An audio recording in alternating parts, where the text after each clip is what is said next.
سلام، سلام. شب همگی بخیر. امیدوارم که اوقات خوشی رو تا این لحظه سپری کرده باشین. همونجور که از ظهر داخل کانال اطلاع رسانیشو انجام دادم، قرار شدش که امشب یه لایوی رو با هم دیگه داشته باشیم و بازارهای مختلف مثل دلار و طلا و بیت کوین رو یه بررسی داشته باشیم، ببینیم که روندشون برای چند ماه آینده به چه صورت هستش که حالا اگر قرار هستش که تصمیم گیری توی این زمینه داشته باشین، خیلی دقیق‌تر و بهتر بتونین روی تصمیم گیری‌های خودتون به شکلی فکر بکنین که در نتیجه تصمیم اشتباهی هم نگیرید. اول برسیم به بازار دلار به این خاطر که خب من و شمایی که می‌خوایم تو بازار ارز دیجیتال وارد بشیم، مرحله اول ورودمون برمیگرده به تبدیل ریال یا تومنمون به دلار دیجیتال که همون تتر هستش. اگر بتونیم این اه، پارامتر مهم رو درست تحلیل بکنیم، هم میتونیم پول خودمون رو به شکل درستی تو منطقه درست، تو محدوده درست تبدیل به تتر بکنیم، هم از اون طرف میتونیم بازارهایی که داخل ایران هستن رو به شکل درستی تحلیل بکنیم. چون داخل ایران به خاطر تورمی که وجود داره همیشه دلار پیشتاز هستش. دلار حرکت اصلی که انجام میده در نتیجه باعث میشه که بازارهای دیگه هم پشت سر اون یه سری حرکت‌ها رو انجام بدن. دلار برای سال آینده میتونه قیمت‌های 110,000 تومان رو توی اردیبهشت ماه و توی آبان ماه قیمت‌های 140,000 تومان، 150,000 تومان رو ببینه. البته این دیدگاه بدبینانش هستش. اگر بخوایم یه مقداری خوشبینانه نسبت به این موضوع نگاه بکنیم، میتونه حتی تا انتهای سال 1404 یعنی اسفند ماه این قیمت رو برای دلار اتفاق بیفته. یعنی قیمت 140,000 تومان، 150,000 تومان توی اسفند ماه برای دلار اتفاق بیفته. حالا چند تا نکته مهم رو اینجا میخوام در مورد دلار بهتون توضیح بدم. اولا دلار به هیچ عنوان وسیله‌ای برای سرمایه‌گذاری داخل ایران نیستش. اینو بهش توجه بکنید. به اشتباه نرین. دلار بخرین با این دیدگاه که خب سود بکنید. چون سودی شما عملا اینجوری به دست نمیارید. داخل ایران به خاطر تورمی که وجود داره اگر شما پول خودتون رو تبدیل به دلار بکنید، تنها اتفاقی که میفته اینه که از کاسته شدن ارزش پول شما فقط داره جلوگیری میکنه. هیچ سود خاصی شما به دست نمیارید. اون موقعی شما سود میکنین که شما مثلا اگر سرمایه‌تون $1000 هستش، $1000 رو تا چند ماه بعدش بکنینش $1200، بکنینش $1500، $2000. اون موقع است که شما سود به دست میارین. پس این نکته مهم رو حتما بهش توجه داشته باشید. حالا موضوعی که هستش، میخوام یه دیدگاهی بهتون بدم، یه روشی رو بهتون آموزش بدم که با استفاده از اون بتونین متوجه بشین که الان اولا قیمت دلار آیا حباب داره، حبابش مثبت هستش یا منفی هستش، الان آیا بخریم یا نخریم. و از اون مهمتر پیش بینی قیمتی که قبلتر توی همین لایو بهتون گفتم، چطور من بهش رسیدم، چطور اون رو پیدا کردم که این عددها رو با این دقت بهتون معرفی کردم. چند تا سایت هستش که الان با هم دیگه دونه دونه اینا رو میریم بررسی میکنیم که دیتامون هم یه مقداری دقیق‌تر و بهتر باشه. بذاری من سایت ها رو باز بکنم که بعد دوربین رو برگردونم این موارد رو بهتون نشون بدم.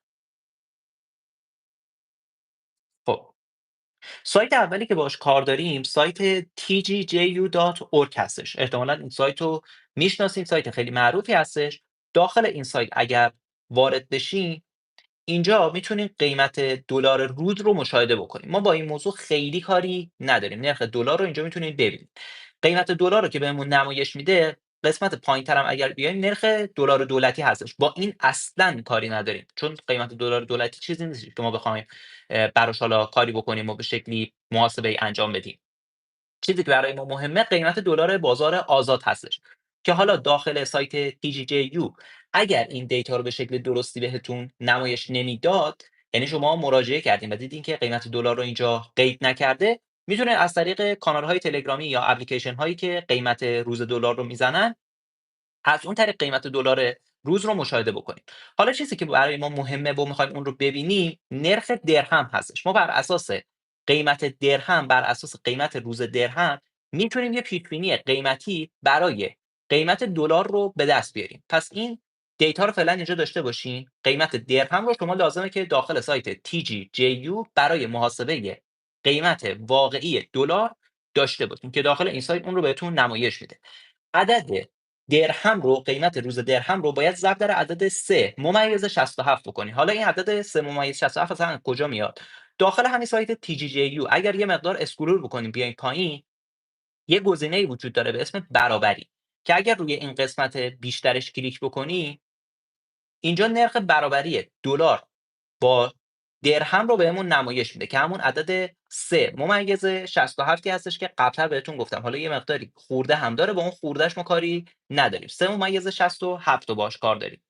اینجا من ماشین حساب رو باز میکنم، نرخ درهم رو، قیمت روزش رو اینجا برمیداریم، 25403 تومان. اینجا من بیارم 25403 ضرب داره عدد ثابتمون 3.67. می‌بینیم که به عدد 93,000 و تقریبا 200 تومن رسیدیم.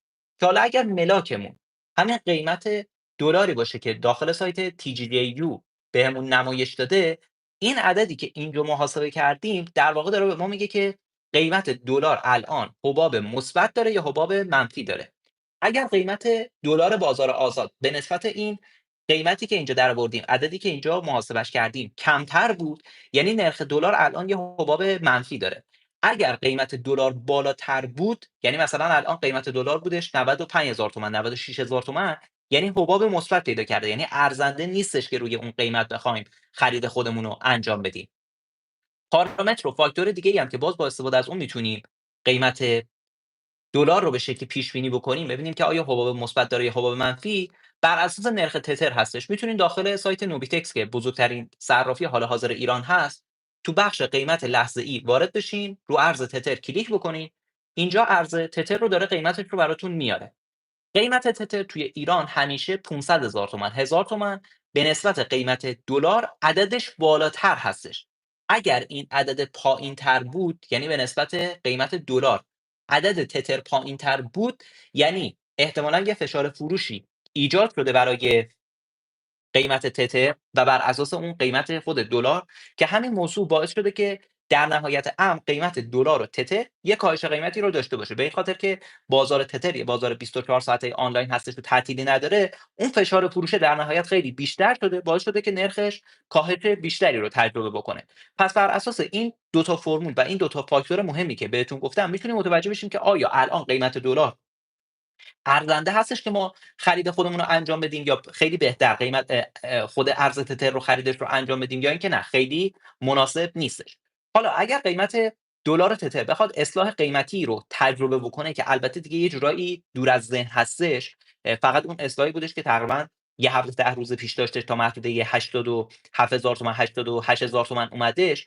اگر بخواد احیانا اصلاح بیشتری رو تجربه بکنه، ما فقط میتونیم امیدوار باشیم که یکی محدوده 85,000 تومان تا 86,000 تومان رو ببینه، محدوده دوم هم 80,000 تومان تا 81,000 تومان رو ببینه، که دیگه اون عدد یه جورایی عدد خیلی خوشبینانه‌ای هم هستش. ولی به‌خاطر اتفاقات سیاسی که در جریان هست، خودتون هم احتمالاً توی اخبار شنیدین، بحث حالا تنش‌های نظامی که وجود داره، تنش‌های سیاسی که وجود داره، جنگ تجاری که آمریکا اون سمت داره با کشورهای مختلف راه میندازه، همه و همه دست به دست هم داده که در نهایت یه انتظار تورمی بزرگی توی ایران شکل بگیره، که در نتیجه اون قیمت دلار از اون ارزش ذاتی خودش یه فاصله تقریبا 10,000 تومانی رو پیدا بکنه. نرخ واقعی دلار الان حدود 80 تا 82,000 تومان هستش، که اگر این عدد رو هم شما می‌خواید محاسبه بکنیم، بر اساس نقدینگی و بر اساس تورم ما میتونیم این محاسبه رو داشته باشیم. تقریبا عددش 80 تا 82,000 تومان نرخ واقعیش هستش. ولی الان به خاطر مواردی که قبلا بهتون گفتم، قیمت دلار از اون عدد ذاتی خودش، از اون ارزش ذاتی خودش فاصله گرفته، که حالا ما نرخ درهم رو هم که اومدیم محاسبه کردیم، چون بیشتر مبادلات ایران با درهم امارات داره انجام میشه، عملا دیدیم که قیمت دلار الان حدود 93,000 تومان هستش، که یه جورایی نرخ واقعیش دیگه به حساب میاد و اکثر فعالان اقتصادی دارن بر اساس اون قیمت خرید و فروش‌های خودشون رو انجام میدن. حالا نکته مهمی که اینجا وجود داره اینه که میخوام یه فاکتوری رو بهتون آموزش بدم که خیلی ساده بر اساس اون بتونی قیمت دلار رو برای سال آینده هم پیش بینی بکنی. کافیه که داخل، بذارید من دوربین رو باز برگردونم. کافیه داخل گوگل سرچ بکنین بورس کالا. سایت اولی که براتون میادش رو باز بکنین. حالا اگر باز نشه من باید VPN رو قطع بکنم. سایت بورس کالا رو که براتون باز کردش، اسکرول میکنین میایین پایین، قسمت انتهایی صفحه، حالا من اینجا پیداش بکنم، این قسمت نوشته بازار مشتقه.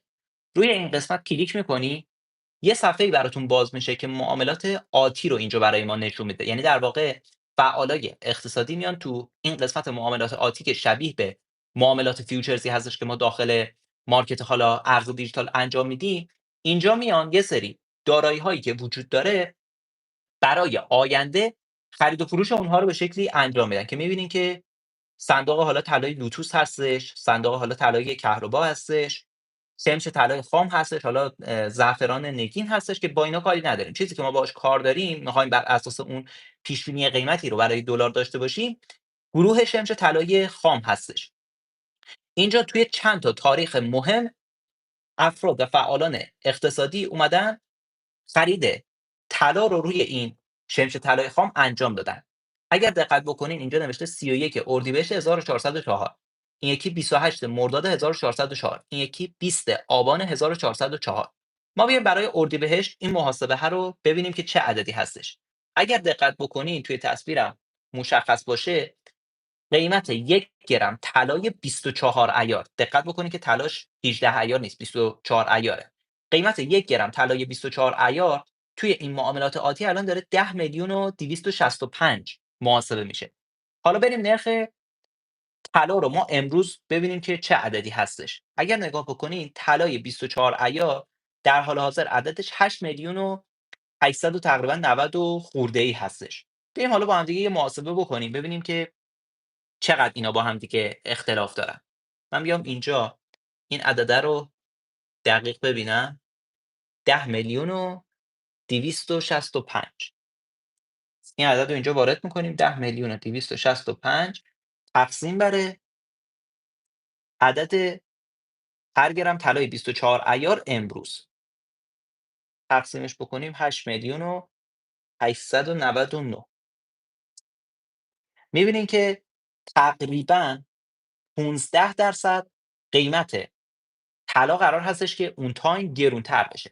حالا اگر ما فرض رو بر این بذاریم که نرخ طلای جهانی در نهایت توی این بازه زمانی چند ماه ثابت میمونه، یعنی تغییر خاصی نمیکنه، این عدد عددی هستش که قیمت دلار میتونه طی اردیبهشت ماه بهش برسه. این عدد رو فقط کافیه ضرب در قیمت فعلی دلار امروز بکنیم، یعنی همون عددی که باز داخل سایت TGJU داره بهمون نمایش میده. اینجا می‌بینیم که قیمت دلار الان 92,285 هستش. من این عدد رو ضرب در اون می‌کنم. می‌بینیم که به عدد تقریبا 106,000 تومان میرسیم. قیمت دلار اردیبهشت ماه میتونه عدد 106,000 تومان رو ببینه. حالا اگر بر اساس همین فرمول، یعنی گرم طلای در واقع گروه شمش طلایی که معاملات آتی داره براش انجام میشه، برای آبان ماه بیایم این محاسبه رو انجام بدیم، من این محاسبه رو چند ساعت پیش انجام دادم.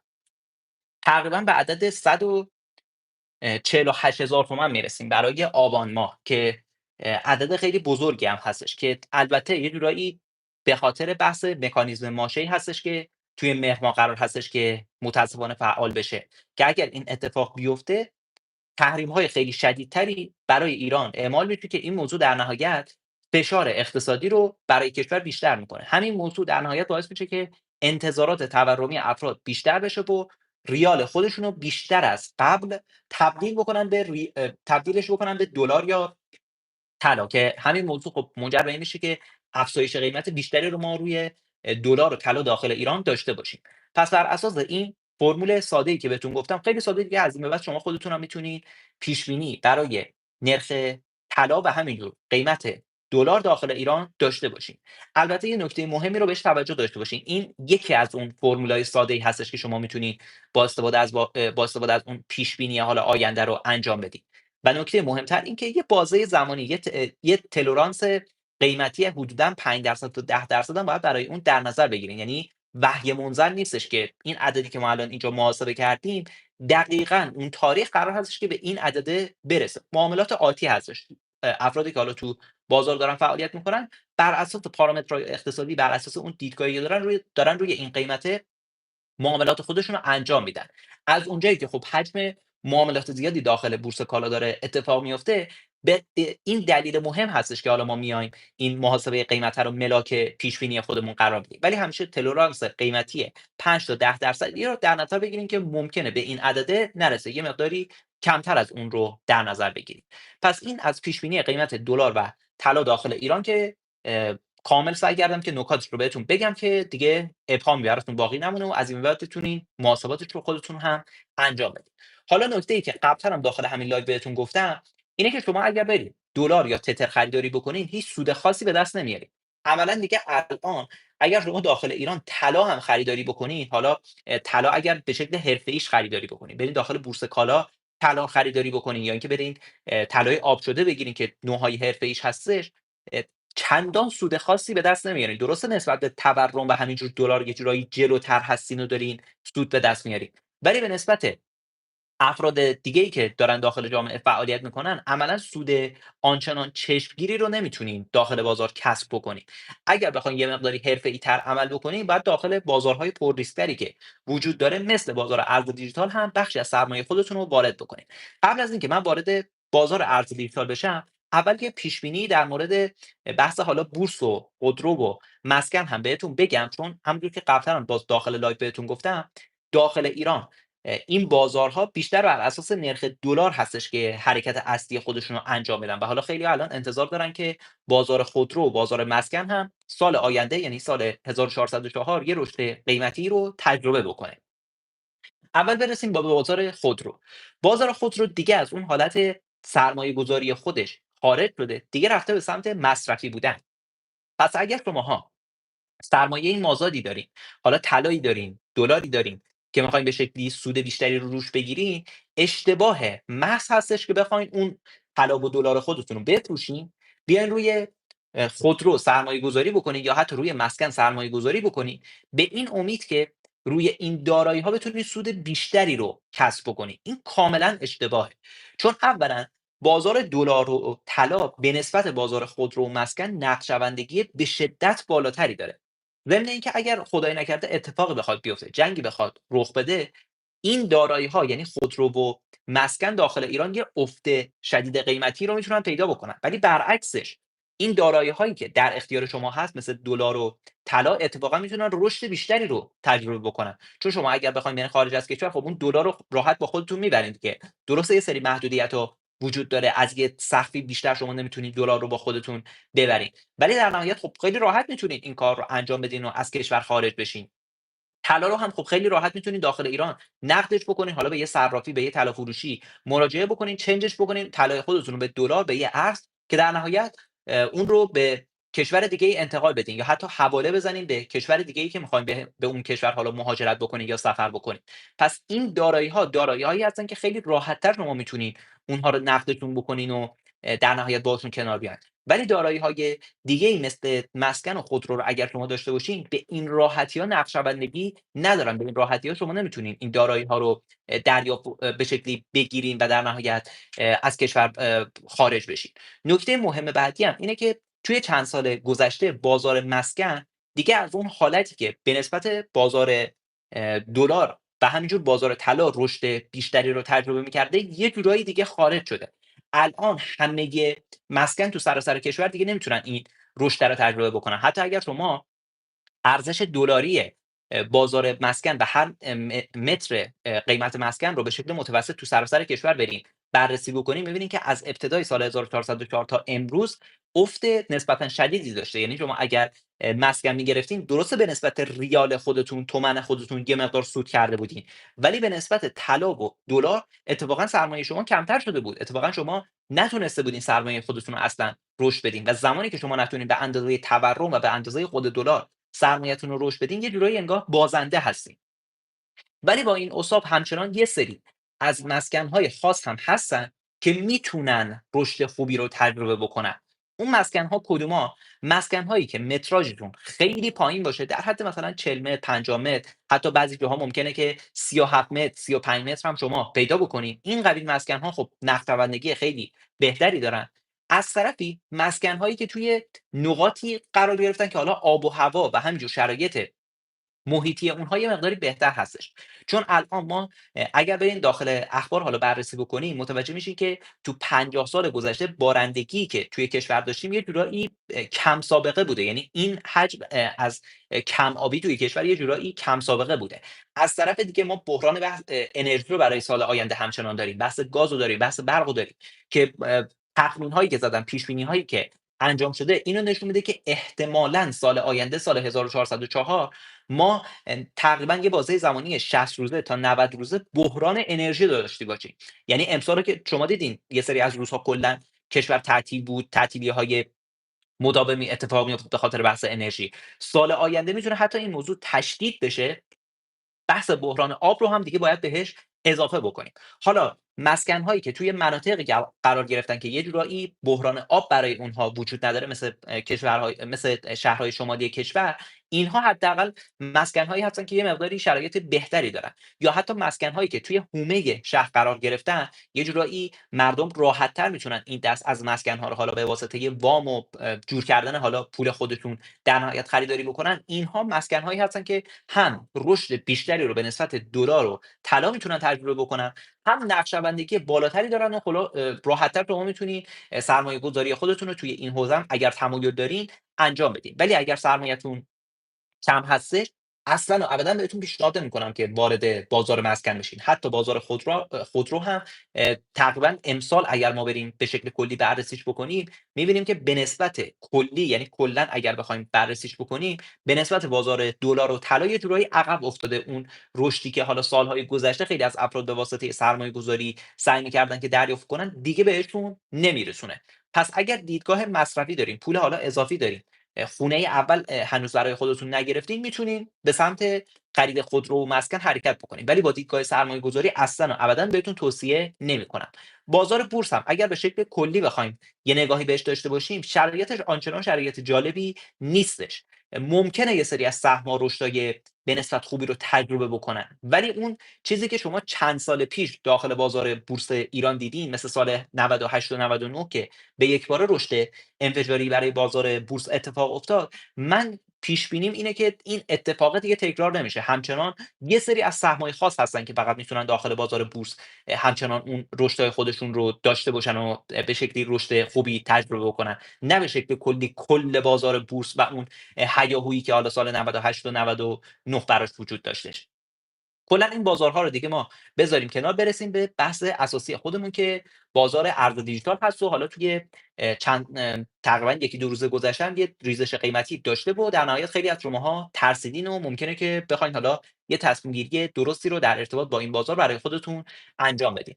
من یه چند تا سایت رو میخوام براتون باز بکنم که دیتای اونها رو با هم دیگه بررسی بکنیم. برسیم اول به بازار به خود ارز بیت کوین، به این خاطر که خب بزرگترین ارز مارکت هست و پیش بینی کردن قیمت خود بیت کوین و بررسی خود بیت کوین یه جورایی دیدگاه خیلی خوبی به ما میده که بتونیم کلیت مارکت رو مورد بررسی قرار بدیم. این سایت کریپتو رنک هستش و این شاخصی هستش به اسم ترس و طمع. اونهایی که با دیدگاه سرمایه‌گذاری وارد این بازار میشن، خیلی خوبه که این شاخصه رو همیشه برای خودشون ملاک قرار بدن. یعنی دیگه ساده ترین و پیش پا افتاده ترین کاری هستش که شما میتونین داخل بازار ارز دیجیتال انجام بدین اگر هیچ دانش خاصی توی این زمینه ندارید. اگر نگاه بکنید اینجا یه گزینه‌ای وجود داره که ما میتونیم مقایسه بکنیم این شاخص رو با قیمت خود بیت کوین. اگر نگاه بکنی توی چند سال گذشته، زمانی که این شاخص به محدوده طمع خودش میرسید، یعنی این عدده به 100 نزدیک میشده، بازار وارد طمع خودش میشده و در نهایت اونجا داشته به ما سیگنال اینو میداده که یواش یواش باید پله ای خارج بشیم. و میبینیم که از همین جاها هم قیمت یواش یواش شروع کرده به کاهش، یه افت شدیدی برای بازار اتفاق افتاده، بازار وارد محدوده ترس خودش شده. یعنی اون تایم هایی که قیمت بیت کوین حدود $35,000 $33,000 $31,000 بوده، بازار توی محدوده ترس خودش قرار داشته. یه بازه زمانی تقریبا چند ماه بازار رنج بوده توی این محدوده ترس خودش و بعد از اون بازار دوباره رشد کرده، وارد فاز طمع خودش شده. در واقع اونهایی که توی این محدوده، توی شرایط ترس بازار اومدن خرید انجام دادن به شکل پله‌ای با دیدگاه سرمایه‌گذاری، تونستن یه رشد سرمایه خوب و توی بازه زمانی چند ماهه برای خودشون تجربه بکنن. می‌بینین که همین اتفاق دوباره تکرار شده تا اینجا که بازار یه جورایی به اوج تقریبا طمع خودش رسیده. این شاخص عددهای 80 و خورده‌ای رو نشون داده که باز اونجاها یه جورایی این شاخصه به ما سیگنال خروج داده که پله پله باید دیگه خارج بشیم. دوباره می‌بینیم که این شاخص زمانی که قیمت بیت کوین افت کرده به محدوده‌های 30 و تقریبا 36,000 دلار رسیده یا بدتر از اون. زمانی که به عددهای $20,000 و $19,000 رسیده تو همین سال 2022 بازار یه بازه زمانی چند ماهه توی محدوده ترس خودش قرار داشته. و دوباره می‌بینیم که همین اتفاق تکرار شده. زمانی که قیمت بیت کوین رشد کرده، این شاخص روی محدوده طمع قرار گرفته، عددهای بالای 80 رو به ما نشون میداده که در واقع داشته به ما سیگنال خروج رو دوباره میداده. و می‌بینیم که دوباره این شاخص همین اتفاق رو داره برای ما رقم میزنه. دوباره بازار توی این شرایط و توی این تایمی که الان قرار داریم، قیمت بیت کوینی که الان حدوداً رسیده به $80,000 توی 24 ساعت گذشته هم یه بار تقریبا محدوده $77,000 رو تاچ کرده. می‌بینیم که بازار توی شرایط ترس خودش قرار داشته. پس این شاخص حداقل به ما میگه که اگر شما دیدگاهتون سرمایه‌گذاری هستش، میتونین توی این محدوده‌ها یه پله خرید خودتون رو انجام بدین که در نهایت اگر قیمت بیت کوین همچنان خواست رنج بزنه یا همچنان خواست کاهش بیشتری رو تجربه بکنه، یه پله خرید خودتون رو دوباره توی محدوده‌های پایین‌تر هم انجام بدین. به نظر من قیمت بیت کوین پتانسیل اینو داره که عدد $75,000 یا حتی عدد $70,000 رو هم ببینه توی بازه تقریبا یکی دو ماه آینده و بعد از اون ما تو سال 1404 اوایل سال 1404 رشد بازار بیت کوین و همینجور آلت کوین ها رو شاهد باشیم. پس الان توی این تایم توی اسفند ماه من حداقل انتظار رشد قیمتی خاصی رو برای بیت کوین شاهد در نظر به شکلی ندارم. خیلی انتظار این رو ندارم. یه نکته مهمی هم بهش توجه داشته باشین. خیلی از افراد ممکنه که تحلیلاشون رو شما داخل شبکه‌های اجتماعی ببینید بگن که خب الانی که بیت کوین رسیده به فلان محدوده، رسیده به $80,000 رسیده به $70,000 دیگه فاز صعودیش کلا تموم شده. از نظر من این شکلی نیستش. بیت کوین تا زمانی که بالای محدوده $48,000 تا $52,000 هستش، همچنان روند صعودیش از نظر من برقراره. اگر قیمت بیت کوین به کمتر از عددهای $48,000 برسه، اونجاها هم تثبیت بشه، اون موقع هستش که میتونیم بگیم پرونده بازار سعودی بیت کوین تو این دوره و این سایکل کلا دیگه بسته شد و ما میریم دیگه تا سایکل بعدی که رشد بیت کوین رو شاهد باشیم. ولی تا زمانی که بالای محدوده 48 تا $52,000 هستش، همچنان روند سعودی بازار برقراره. من حداقل نگرانی خاصی برای این موضوع ندارم. عددهایی هم که الان بیت کوین داره بهش میرسه یه جورایی برخلاف تمام انتظاراتی هستش که اکثر حالا فعالین بازار داشتن. خیلی‌ها فکر می‌کردن که ترامپ اگر روی کار بیاد یا حتی بحث ذخایر استراتژیک بیت کوین رو بخواد تصویب بکنه و تاییدش بکنه، قرار هستش که یه رشد انفجاری برای بازار اتفاق بیفته. ولی این موضوعی بودش که از چند ماه پیش، از قبل از اینکه ترامپ بخواد روی کار بیاد، توی کانال تلگرام بارها در قالب وایس‌های تحلیلی براتون قرار دادم. این موضوع رو کامل توضیح دادم که انتظار من این نیستش که با اومدن ترامپ یه دفعه بخواد بازار حرکت بکنه. دقیقا مشابه اتفاقی که تقریبا 1 سال و نیم پیش با تایید ETF‌های اثبات بیت کوین رخ دادش. زمانی که ETF‌ها تایید شد، خیلی‌ها انتظار داشتن که به یک باره کلی شرکت بزرگ وارد این حوزه بشن، سرمایه خودشون رو وارد این عرصه بکنن و قیمت بیت کوین ما رو عددهای $100,000 و بالای $100,000 ببینیم. ولی دیدیم که این اتفاق نیفتاد. در نهایت 1 سال طول کشید که در نهایت تأثیر اون ETF رو ما داخل بازار ببینیم. سرمایه‌گذارهای بزرگ، شرکت‌های بزرگ یواش یواش سرمایه‌هاشون رو وارد این بازار بکنن که در نهایت قیمت بیت کوین تقریبا طی 6 ماه اخیر اومدش عددهای خیلی خوبی رو تاچ کردش. اومد سقف قیمتی جدید رو ثبت کردش. پس این اتفاقی هستش که دوباره هم داره تکرار میشه. یه نکته مهم دیگه‌ای که باید بهش توجه داشته باشین اینه که خیلی از شرکت‌های بزرگ، خیلی از کشورها الان توی این مقاطع زمانی دارن یه سری خبرهای منفی رو منتشر میکنن که در نهایت امر بازار یه کاهش قیمتی رو تجربه بکنه. ولی نکته حائز اهمیت که حالا دیشبم من این رو استوریش کردم و توی استوری ها قرارش دادم، بحث اینه که سرمایه‌گذارهای بزرگ، اونهایی که سرمایه‌های کلانی دارن توی این محدوده‌ها، توی این موقعیت‌ها برخلاف اکثر مردم خرید خودشون رو رو ارزها انجام میدن. من حالا این نمودار رو هم بهتون نشون بدم. این نموداری هستش که داره به شکل خیلی واضحی این موضوع رو به ما نشون میده. سرمایه‌گذارهای سازمانی، سرمایه‌گذارهای بزرگ، اونهایی که به عنوان نهنگ بازار شناخته میشن، دارن توی این شرایط خرید خودشون رو انجام میدن. برعکسش اونهایی که سرمایه‌های خرد دارن، اونهایی که به شکل هیجانی و اشتباه وارد این بازار شدن، در نهایت فقط دارن توی این بازار خارج میشن، دارن با ضرر سرمایه‌های خودشون رو نقد میکنن. که خود این موضوع هم اگر ما بررسیش بکنیم، این دیتاهای آنچین رو هم کنار دست خودمون بذاریم و یکی از فاکتورهای بررسیمون باشه، باز به این نتیجه میرسیم که یواش یواش بازار و اون فعالان اصلی، اون بزرگای بازار دارن از این موقعیت‌های خرید استفاده میکنن، حجم بیت کوین های خودشون رو افزایش میدن که در نهایت بتونن یه رشد سرمایه خوب رو توی چند ماه آینده داخل این بازار تجربه بکنن. باز یه دیتای مهم دیگه ای که ما میتونیم بررسیش بکنیم، بحث خود ETF های بیت کوین هستش. سرمایه‌ای که توی ETF های بیت کوین وجود داره. اگر نگاه بکنید توی روند هفتگی، همچنان این رونده مثبته، همچنان به شکل کلی اگر نگاه بکنیم، نه اینکه صرفا این مقطع زمانی کوتاه و کوتاه چند هفته‌ای رو بخوایم ملاک قرار بدیم و نگاه بکنیم، به شکل بلند مدت همچنان روند مثبت هستش، همچنان سرمایه‌ای که وارد ETF ها شده روند مثبتی هستش. درسته توی چند هفته اخیر یه کاهشی رو ما تو حجم حالا ETF ها داشتیم، کاهش سرمایه رو داشتیم، خروج سرمایه رو داشتیم، ولی به شکل کلی این رونده مثبته که خود این هم یه دیدگاه مثبتی داره در اختیار خود من قرار میده که این موضوع رو در نظر بگیرم که توی چند ماه آینده بازار میتونه همچنان رشدهای خوبی رو تجربه بکنه، همچنان میتونه عددهای جذابی مثل $150,000، $180,000 یا حتی $200,000 رو هم بیت کوین به خودش ببینه، که در نتیجه اون بعد از رشدی که برای بیت کوین اتفاق میفته، تو فاز تثبیت خودش که وارد بشه، آلت کوین ها هم یواش یواش میان و رشدهای جذابی رو تجربه میکنن. اتریوم هم الان ارزی هستش که میتونیم توی همین محدوده هایی که هستش یک پله خریدش رو انجام بدیم.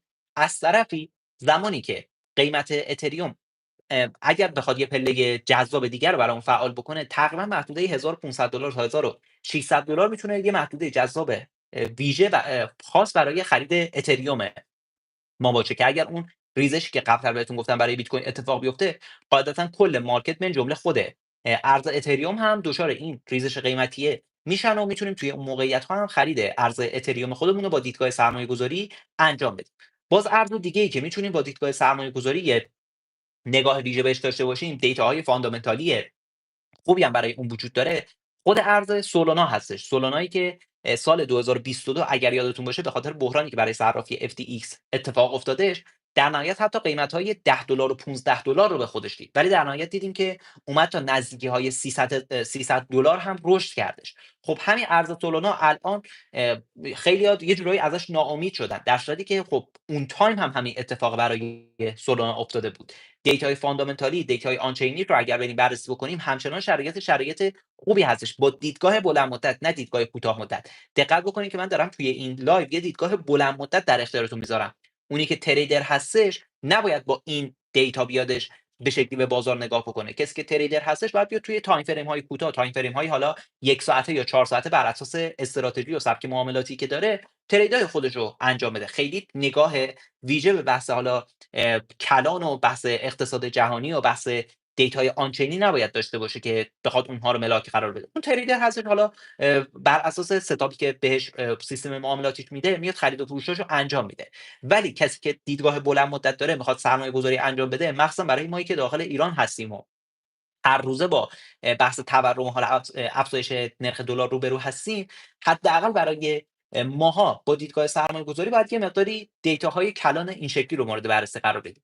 که اگر بخوایم این موضوع رو هم بررسی بکنیم، یکی از به شکلی ساده‌ترین دیتاهایی که برای این موضوع وجود داره، سایتی هستش به اسم دیفای لاما، که اگر شما وارد این سایت بشید، میتونید بحث حالا TVL و کلی دیتایی که در ارتباط با شبکه سولانا هست رو داخل این سایت مشاهده بکنید. اگر من باز دوربین رو اینجا برگردونم، می‌بینیم که سولانا در حال حاضر دومین چین و دومین بلاک چین بزرگی هستش بعد از اتریوم، که حجم سرمایه زیادی در حال حاضر روی این شبکه وجود داره. حتی بزرگتر از شبکه‌ای مثل بایننس اسمارت چین یا ترون در حال حاضر قرار داره. که خود این موضوع داره به ما نشون میده که شبکه سولانا همچنان یه شبکه ارزشمند هست. درسته که به خاطر حالا جریانی که برای صرافی FTX هست، حالا نقدگردان مقدار زیادی ارز سولانا کاهش قیمت بیشتری رو به نسبت ارزهای دیگه تجربه کرده. ولی همه اینها محدوده‌های خرید و تایم‌های طلایی هستش که حالا اونایی که دید سرمایه‌گذاری دارن میتونن روی این ارز وارد بشن. به شکل کلی همیشه بازار زمانی که قیمتش میره بالا، خیلی‌ها میگن که ای کاش ما زودتر این ارزا رو حالا پیدا می‌کردیم، روی فلان قیمت این پروژه ها رو می‌خریدیم. ولی وقتی بازار این فرصت خرید رو مثل همین امروز در اختیارشون قرار میده، کلا ازش عبور میکنن، میگن که بازار ریخته، نخریم که یه دفعه سرمایه‌مون نابود بشه. در صورتی که خب اون شخصی که حرفه‌ای هستش، اون سرمایه‌گذاری که هوشمند هستش، با بررسی این دیتاها و کنار هم گذاشتن این پازل‌ها در نهایت به یه تصمیم گیری میرسه دیگه. میادش پله پله خریدای خودش رو ارزایی که فاندامنتال قوی دارن، رو ارزایی که به شکلی پروژه‌های بنیادی و خوبی هستن، مثل همین پروژه اتریوم، مثل پروژه سولانا، یواش یواش انجام میده توی ریزش‌ها، که در نهایت وقتی بازار وارد فاز صعودی خودش شد، بتونه از یه رشد سرمایه خوب در نهایت بهره مند بشه. ارز سولانا هم جزو این قبیل پروژه‌ها هستش که یه پله خریدتون رو میتونید تو همین محدوده‌هایی که الان هست، با توجه به ریزشی که دیشب داشته، انجام بدین. یه محدوده طلایی دیگه‌ای هم که میتونه برای ارز سولانا فعال بشه، محدوده‌ای هستش که جذابیت خاصی داره. تقریبا محدوده $90 تا $100 هستش که میتونه نگاه ویژه‌ای رو از سمت سرمایه‌گذارا به خودش جلب بکنه. حالا پروژه دیگه‌ای که باز ما میتونیم بررسیش بکنیم، خود پروژه لینک هستش که یه اوراکل برای شبکه اتریوم به حساب میاد. از طرفی خب پروژه‌ای هم هستش که بیس آمریکایی داره و همین موضوع میتونه کمک بهش بکنه که در نهایت تو بازار سعودی رشد خوبی رو تجربه بکنه. پروژه لینک هم الان عددهای تقریبا $13 هستش. یک پله خرید خودتون رو تو همین محدوده ها میتونید انجام بدین. محدوده جذابتری که میتونه براش اتفاق بیفته، تقریبا محدوده $10 هستش، که باز اگر اون کاهش قیمت برای ارز بیت کوین و اتریوم اتفاق بیفته، قاعدتا ارز چین لینک یا همون لینک هم میتونه این محدوده جذاب رو برای ما فعال بکنه. باز ارز دیگه ای که خیلی سر و صدا به پا کرده، جزو پروژه های خوب مارکت هم به حساب میاد و احتمال تایید ETF هاش هم وجود داره، خود پروژه XRP هستش. پروژه XRP هم تو همین محدوده‌های قیمتی که تقریبا الان $2 و 12 سنت هستش، باز بر اساس ریزشی که توی بازار اتفاق افتاده، یک پله میتونه خریدتون رو انجام بدین. محدوده خیلی جذابی که میتونه براش اتفاق بیفته، که اگر رخ بده خیلی محدوده جذاب و خاصی هستش، تقریبا محدوده $1.5 هستش، که اگر به اون عدد برسه، میتونه یه پله بیشتر و سرمایه بیشتر رو توی اون پله وارد بکنید که خریدش رو اونجاها هم انجام بدین. باز اگر بخوام یه پروژه نسبتاً کم ریسک رو بهتون معرفی بکنم، پروژه‌ای هستش که یه جورایی سولونای بعدی به حساب میاد. دیتاهای آنچینی رو هم بریم بررسی بکنیم، می‌بینیم که رشد زیادی رو تو ماه‌های اخیر تجربه کرده. پروژه سوی هستش که حتی اومد عدد $5 رو هم به خودش دید، که الان حدوداً $2 و 19 سنت هستش.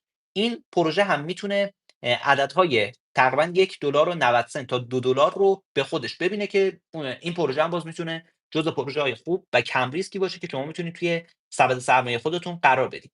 اینا یه سری از پروژه های کم ریسکی هستش که من حالا میتونستم به شکل عمومی بهتون معرفی بکنم، که اگر دید سرمایه گذاری دارین، اگر نگاه بلند مدت توی بازار ارز دیجیتال دارین و میخواین از فرصت های سرمایه گذاری که توی این بازار هست در نهایت استفاده بکنین، این قوی پروژه‌ها از اونجایی که هم فاندامنتال قوی دارن، هم دیتاهای آنچینیشون داره این موضوع رو برای ما تایید میکنه، هم یه جورایی بیشترشون بیس آمریکایی دارن، مثل خود پروژه سوی، سولانا، پروژه ایکس آر پی، حتی پروژه لینک، در نهایت میتونن توی سبد سرمایه ما قرار بگیرن که توی بازار سعودی که سال 2025 در جریان هست و همچنان ما اون رو پیش رو داریم، بتونین از یه رشد سرمایه خوب برای خودتون استفاده بکنین.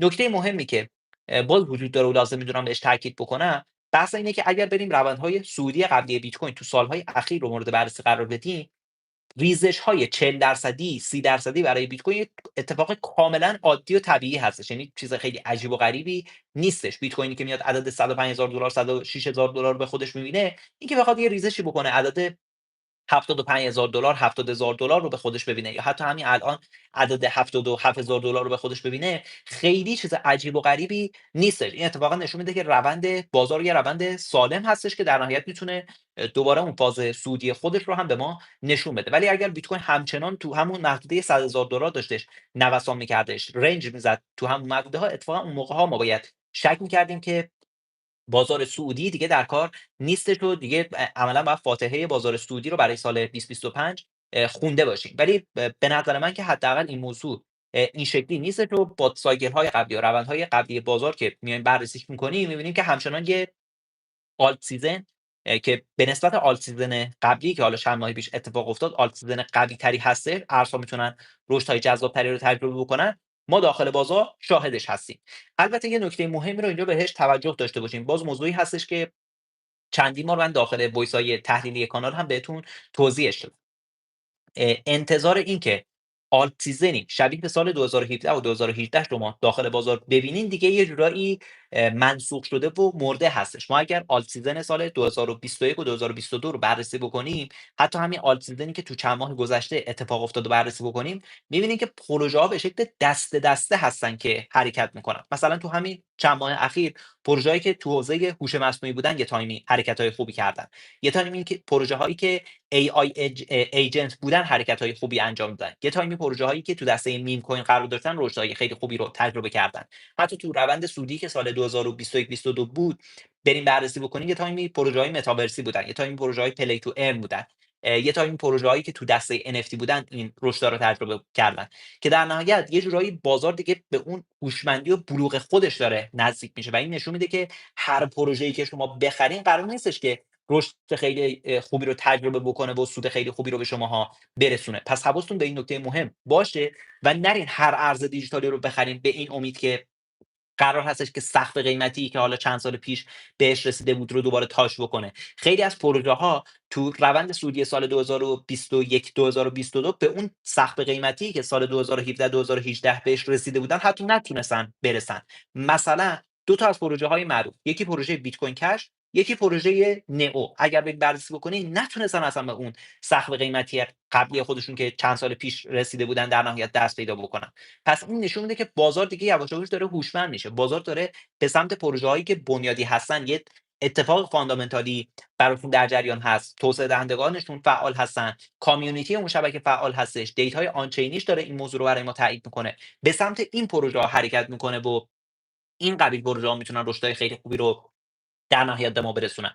که البته دسته میم کوین ها یه دسته ویژه‌ای هستش که توی چند سال گذشته توجهات زیادی رو هم تونسته به خودش جلب بکنه. دلیل اصلیش هم اینه که به نسبت خیلی از پروژه‌های دیگه بحث توکنومیکس اونها خیلی بد نیستش. همون ابتدایی کار میان کل توکن هایی که حالا دارن رو به شکلی وارد عرصه میکنن. ولی خیلی از پروژه‌های بزرگ بازار رو که ما بررسی می‌کنیم می‌بینیم که یه روند چند ماهه و چند ساله دارن که مدام آزادسازی توکن داره براشون اتفاق میفته که این اصلا چیز خوبی برای اون پروژه نیستش. یا خیلی از پروژه‌ها رو می‌بینیم که علیرغم اینکه یه پروژه قوی هستن ولی استفاده خاصی ازشون اتفاق نمیافته. ولی خب پروژه‌هایی که تو دسته میم کوین قرار می‌گیرن، از اونجایی که توجهات کامیونیتی به سمتشون هستش، اون کامیونیتی اونها رو دوست داره، به همین خاطر خب خیلی ازش استقبال می‌کنن و می‌بینیم که تو دسته میم کوین ها اصولا رشدهای خیلی جذابی اتفاق میفته.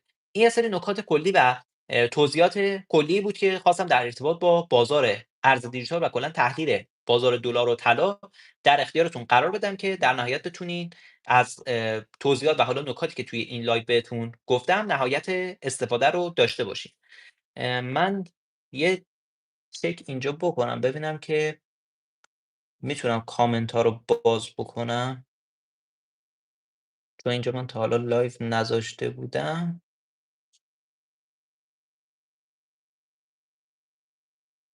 من اینجا دکمه‌ای برای باز کردن کامنت ها نمیبینم که حالا سوالاتتون رو بخوام جواب بدم. حالا در نهایت یه لایو دیگه میذاریم، حالا یا داخل همین یوتیوب یا داخل تلگرام، که در نهایت اگر سوالی داشتین اونجا من بهش پاسخ بدم، چون حالا برخلاف اینستا من هیچ دکمه خاصی اینجا پیدا نمیکنم همچنان.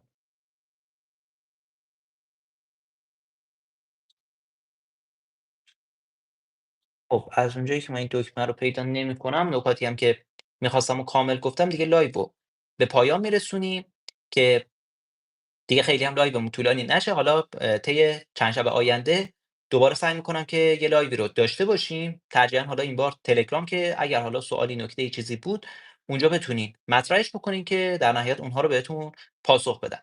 امیدوارم که از مطالب این لایو و نکاتی که بهتون گفتم نهایت استفاده رو برده باشین. یه نکته‌ای که لازم می‌دونم حالا بهتون توضیح بدم، اینه که اگر دوست دارین سرمایه‌گذاری‌های حرفه‌ای و درستی سال 2025 تو بازار ارز دیجیتال انجام بدین، ما یه محصولی داریم به اسم کانال گنجینه هولد کریپتو که فرصت‌های سرمایه‌گذاری که داخل بازار هست، ارزهایی که میتونن پتانسیل رشد خوبی داشته باشن، اونجا به شکل کامل به اعضا معرفی می‌کنیم. اگر لازم به آپدیت باشه این سبد سرمایه‌گذاری رو هم آپدیتش رو انجام میدیم که از فردا قرار هستش که دوباره یه تعداد ظرفیت محدود برای این کانال و حالا کانال VIP سیگنالمون باز بکنیم. به خاطر حالا تعطیلات عید و حالا عید نوروز یه ظرفیت محدود با یه شرایط ویژه رو قرار هستش که باز بکنیم که توضیحات کاملش رو داخل کانال تلگرام فردا براتون قرار میدم. اگر فکر می‌کنین که این محصولات میتونه براتون مفید باشه، میتونه بهتون کمک بکنه، بهتون پیشنهاد میکنم که حتما از این خدمات استفاده بکنین که سال 1404 بتونین بیشترین رشد سرمایه رو تو بازار مالی برای خودتون تجربه بکنین. همونجور هم که احتمالاً تو کانال مدرسه ترید دیدین، ما سیگنال‌ها رو تحلیلایی که میذاریم یه سری سیگنال و تحلیل محدود و گلچین شده هستش. نمیایم همینجوری به قول معروف یرخی بخوایم همینجوری فقط سیگنال بدیم و تحلیل داخل بازار قرار بدیم. سیگنال‌ها و تحلیلامون محدود شده هستش. دلیل اصلیش هم اینه که خب استراتژی که داریم استفاده می‌کنیم یه استراتژی کاستومایز شده هست. حساسیت زیادی هم روی اون استراتژی داریم. دلیل اصلیش برمیگرده به اینکه خب خودمون هم داریم توی بازار ترید می‌کنیم. برخلاف اکثر افرادی که صرفا تحلیل می‌کنن، صرفا فقط میان یه سیگنالی رو قرار میدن بدون اینکه خب خودشون داخل بازار معامله بکنن. ما چون خودمون هم داریم بر اساس اون تحلیل‌ها معامله داخل بازار انجام میدیم، اهمیت ویژه برامون داره که بدونیم داریم دقیقاً چیکار می‌کنیم. با یه ریسک ریوارد درست و منطقی معاملات خودمون رو باز بکنیم. دلیل اصلی که تعداد تحلیل‌ها و سیگنالمون هم کم هستش دقیقاً همین موضوع مهمه. پس عملا هر سود و زیانی که شماها روی حسابتون تجربه می‌کنید، روی حساب ما هم اتفاق میفته. به خاطر همین موضوع سعی می‌کنیم که همیشه بهترین کیفیت رو برای تحلیل و سیگنال‌های خودمون لحاظ بکنیم. ممکنه که یه بازه زمانی حتی چند تا استاپ پشت سر هم دیگه داشته باشیم که یه چیز طبیعی داخل بازار هستش. هیچ ابایی هم از این نداریم که این موارد رو بخوایم شفاف اطلاع رسانی بکنیم. حتی اگر گزارش اخیری که چند روز پیش داخل کانال گذاشتم برین نگاه بکنین، می‌بینین که چند تا استاپ پشت سر همین که اتفاق افتاده بود و کامل و شفاف داخل اون گزارش قرار داده بودیم که وین ریتمون حالا ماه گذشته به حدود 60% رسیده بود به خاطر همون چند تا استاپ. ولی در نهایت چند تا دونه سیگنالی که بعدش وارد شدیم و معامله باش باز کردیم، عملاً تمام اون ضررها رو که برامون جبران کرد هیچی، ما رو وارد یه پروسه سود کردش و دلیل اصلی که سیگنالمون هم گلچین شده هست همینه. دنبال اینیم که یه سری ستاپ‌های خاص و طلایی رو پیدا بکنیم که ریسک ریواردهاشون بالای یک هستش. یعنی اگر قرار هستش که فرضاً داخل یه معامله $100 ضرر بکنیم، خیلی راحت بتونیم توی معاملات بعدی چند برابر اون ضرر رو جبرانش بکنیم که در نهایت تو بازار مالی موندگار باشیم. برخلاف خب اکثر کانال‌های تحلیل و سیگنالی که ریسک ریوارد هاشون زیر یک هستش. فقط دنبال اینن که روزی مثلا 5 تا 10 تا 20 تا دونه سیگنال بدن که یه جورایی چشم افراد فقط به اون سوده باشه. بگن که خب ببینین این کانال مثلا روزی 500% سود داد، روزی 1000% سود داد. ولی اون اه، ریز ماجرا رو چون در جریانش نیستن اکثر افراد، در نهایت وقتی وارد این کانال‌های تحلیل و سیگنال میشن سرمایه‌شون رو از دست میدن. حالا اگر مدرسه ترید و تحلیل و سیگنالی که ما اونجا میذاریم رو خودتون نگاه کرده باشین، تا الان هم استفاده کرده باشین، خودتون متوجه کیفیت تحلیل و سیگنال‌ها و اینکه چه حساسیتی برای اونها داریم هم خودتون میشین. اگر دوست دارین فکر می‌کنین که این خدمات مناسبتون هست و میتونه بهتون کمک بکنه، فردا حتما آنلاین باشین که از این خدماتمون که قرار هستش که یه ظرفیت محدودی براتون باز بکنیم، هم کانال VIP سیگنال هم کانال گنجینه هولد، بتونین استفاده بکنین که در نهایت سال 1404 رو بتونین یه درآمد دلاری خوب و منطقی برای خودتون داشته باشین. خیلی ممنونم از اینکه تو لایو امشب همراه هم بودین. امیدوارم که از نکات نهایت استفاده و بهره رو برده باشین. تا یه لایو دیگه و یه برنامه دیگه که حالا بتونیم با هم دیگه گپ و گفت داشته باشیم، خود شما رو به خدای بزرگ میسپارم.